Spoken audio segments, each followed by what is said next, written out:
இன்னைக்கு நகை வாங்கினா உங்கள் வீட்டில் அப்படியே பெருகி போகும் நகை அப்படின்னு சொல்லுதாங்க. விழுந்தடிச்சு முந்தியெல்லாம் திப்புடுன்னு வாங்குவாங்க. கடைக்காட்டில் கூட்டம் அலமோதும் அப்படின்னு நம்ம செய்தியெல்லாம் பார்த்துருப்போம்ல. அதே மாதிரி இந்த ட்ரிப்பு நீங்கள் போனீங்களா? ஏன் விலை கப்புன்னு மேலே ஏறுதப்பா? பவுனு கணக்கில் வாங்குதா இல்லை கிராம கணக்கில் வாங்குதான்னு கேட்டால் சொல்லுதா வேண்டாம். அதுக்கு பதில் ஒரு முக்கியமான ஒரு ஃபங்க்ஷன் வைக்கிறோம் அப்படின்னா நம்ம அதை பொருட்படுத்தாமல் வாங்குற மாதிரி தானே இருக்கும் எல்லாம். அதனால சரி ஓகே வாங்கி ஆகணுங்கிற ஒரு விஷயம் வரும்போது வாங்கிதான். விலை கூட தான் இருக்கு, கூட இருந்தாலும் நம்ம வாங்கி தான் ஆகும். நம்ம அன்றாட தேவை மாதிரி ஆயிடுச்சு. இல்ல 2 கிராம் வாங்குற இடத்துல 1 கிராம் வாங்குற மாதிரி இருக்கு.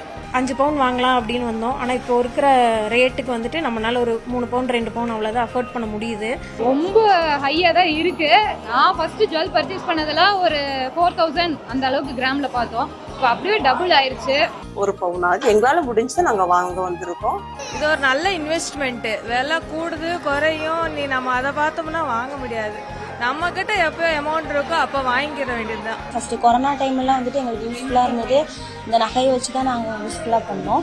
ஸோ அந்த ரீசனால நாங்கள் வந்து வாங்க வந்துருக்கோம். ஸோ அவங்க சொன்ன மாதிரி கொரோனா டைம்ல பார்த்தீங்கன்னா தங்கம் தான் ஃபர்ஸ்ட் மெயினாக இருந்துச்சு. ஸோ அதை வச்சு நம்ம என்ன வேணாலும் பண்ணலாம். ஸோ தங்கத்தில் இன்வெஸ்ட் பண்ணுறது ரொம்பவே குட் அப்படின்னு நான் சொல்லுவேன். நான் வாங்கினாலும் அதை பாதுகாக்குங்கும் போது ரொம்ப கஷ்டமா இருக்கு. ஏன்னா வெளியே போட்டுட்டு போறதுக்கு மக்கள் ரொம்ப பயப்படுறாங்க. தங்கம் விலை ஏறினாலும் அது வந்து பெரிய இம்பாக்ட் இல்லை.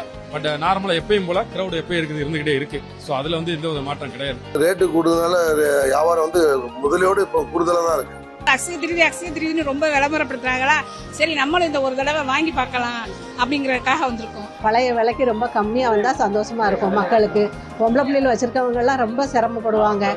இனிமே தங்க நகை எடுத்து போடணும்னா ரொம்ப கஷ்டம்தான். வாங்கல நாங்க என்ன பண்றது, அதிகமா ரேட் ஆகுதா போயிடுறோம். கால் சார் நகைகள் வந்து அதிகமா ரேட் இருந்து போயிடுறாங்களா, துட்டு இல்லாத நாங்கள் ஏற்பட்டுங்க என்ன பண்ணுறது. வரலாறு காணாத ஏற்றத்தின் காரணம் விளைவாக இந்த வருஷம் வந்து வியாபாரம் போன வருஷம் அளவுக்கு இருக்குமான்னு சொல்ல முடியல. எல்லாம் 1 பவுன் எடுக்கிறவங்க கேட்குறாங்க, முக்காக்குறாங்க, 1 கிராம் மோதிரம் கேட்குறாங்க. என்ன பண்ணுறது, ரேட்டு இப்படி போனதுக்கு காரணம் என்னன்னே எங்களுக்கு சொல்ல முடியலை.